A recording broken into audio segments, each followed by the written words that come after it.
ঝিনাইদহ ৪ আসনের সংসদ সদস্য আনোয়ারুল আজিম আনার হত্যার আসল রহস্য উন্মোচন কবে হবে সবার দৃষ্টি এখন সেই দিকে।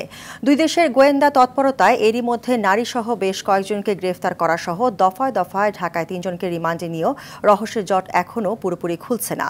হত্যার মূল পরিকল্পনাকারীকে কিভাবে দেশে ফিরিয়ে আনা হবে সে বিষয়ে চেষ্টা চালাচ্ছে সরকার। এদিকে কলকাতার নিউ টাউনের ফ্ল্যাটের সেপটিক ট্যাঙ্ক থেকে উদ্ধার হওয়া মাংসের টুকরা ডিএনএ পরীক্ষার প্রতিবেদন আর এমপি কোনার ভারত যাওয়ার ধীরগতি নিয়েও চলছে জল্পনা কল্পনা। সাদিয়া কানিজের রিপোর্টে বিস্তারিত।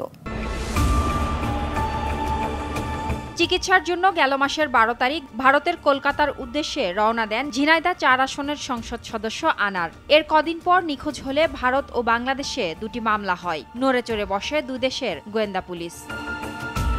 ডিবির তৎপরতায় একে একে দুদেশেই গ্রেপ্তার হয় আসামিরা। গ্রেপ্তার হলেও এমপি আনারের দেহাংশ খুঁজে পাওয়া নিয়ে বেশ কদিন ধরে চলে অভিযান। অবশেষে ২৮ মে সঞ্জীবা গার্ডেনের সেপটিক ট্যাঙ্ক থেকে উদ্ধার হয় মাংসের টুকরা। গোয়েন্দাদের ধারণা এসব এমপি আনারের মরদেহের অংশ। ৪ দিন পেরিয়ে গেলেও সেই মাংসের টুকরার ডিএনএ প্রতিবেদন এখনো পাওয়া যায়নি। ডিএনএ পরীক্ষার জন্য এমপি কন্যা ডরিনের কলকাতা যাওয়ার কথা থাকলেও আটকে আছে অজানা কারণে।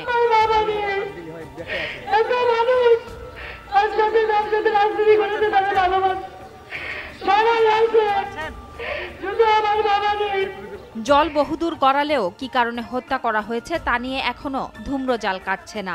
ঘটনার শুরু থেকেই এমপি আনারের বাল্যবন্ধু আক্তারুজ্জামান শাহিন আর শিলাস্তি রহমানের নাম বারবার উঠে এসেছে। তাদের নিয়ে রহস্যেরও শেষ নেই। এখানে বিভিন্ন ধরনের মেসলে নিয়ে আসা যাওয়া করতো এবং অনেক নায়িকারাও এখানে নাকি এসেছে এ পর্যন্ত, এবং এর ভিতরে অনেক নাচ গান বিভিন্ন ধরনের গান বাজনা হয়তো বাইরে থেকে শোনা যেত এবং তার সাথে বড় বড় লোকেরা আসতো, বিভিন্ন ধরনের গাড়ি টাড়ি আসতো। আর কে এই শাহিন? এলাকায় কিভাবেই বা গড়ে তুললেন অপরাধের বিশাল সাম্রাজ্য? কেনই বা ছোটবেলার বন্ধুকে হত্যার পরিকল্পনা সাজালেন? এদিকে বলা হচ্ছে অভিযুক্ত শিলাস্তি রহমান শাহিনের প্রেমিকা। এমপি আনারকে ট্র্যাপে ফেলে নিয়ে যান সঞ্জীবা গার্ডেনের ফ্ল্যাটে। তবে খুনের কোন পর্যায়ে এই নারী ছিলেন তা নিয়ে এখনো ধোঁয়াশা কাটেনি। হত্যার আসল রহস্য উন্মোচন আর অপরাধীদের শাস্তির দাবিতে আন্দোলনে নেমেছে সংসদ সদস্য আনারের রাজনৈতিক সতীর্থ ও সমর্থকরা। যারা এই হত্যাকাণ্ডের সাথে জড়িত তাদেরকে আমরা দৃষ্টান্তমূলক শাস্তি দাবি করছি এবং তারই ধারাবাহিকতা আজকে আমরা মানববন্ধন করেছি। এমপি নিয়ে যে অন্য রাষ্ট্রে গুম করে দেশের পূর্ণ বিচার চাচ্ছে এবং ফাঁসি আমরা দাবি করছি।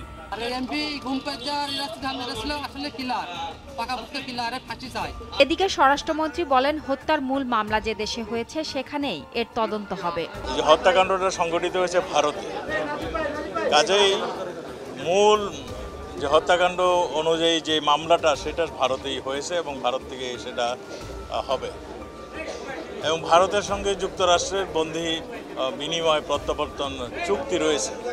কাজেই এটা ভারত সরকারই তাদের কাছে আবেদন করবে, যেহেতু ঘটনাটা ঘটেছে তাদের দেশে।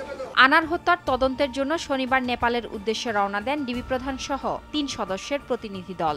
আনার হত্যাকাণ্ডের মূল পরিকল্পনাকারী শাহিনের সহকারী সিয়াম নেপালে আটক হয়েছে। অন্য আসামিরাও নেপালে পালিয়ে যেতে পারে এমন সম্ভাবনা মাথায় রেখে সেখানেও তদন্ত করবে ডিবি। কাঠমান্ডুকে তারা ব্যবহার করছে এবং এর মধ্যে আমাদের যে মাস্টার মাইন্ড মানে বেনিফিশিয়ারি মানে মদতদাতা শাহিন, সেও আমরা দেখেছি যে কাঠমান্ডুর মাটিকে ব্যবহার করে সে অন্য দেশে চলে গেছে। গ্রেপ্তার হওয়া আসামিদের জিজ্ঞাসাবাদে গুরুত্বপূর্ণ তথ্য পাওয়ার কথা জানিয়েছে গোয়েন্দা পুলিশ। সেসব তথ্য তারা ক্রস চেক করবেন। তবে এই হত্যা মামলা শেষ অবধি কোন দিকে মোড় নেয় সবার দৃষ্টি এখন সেদিকে। সাদিয়া কানিজ, RTV, ঢাকা।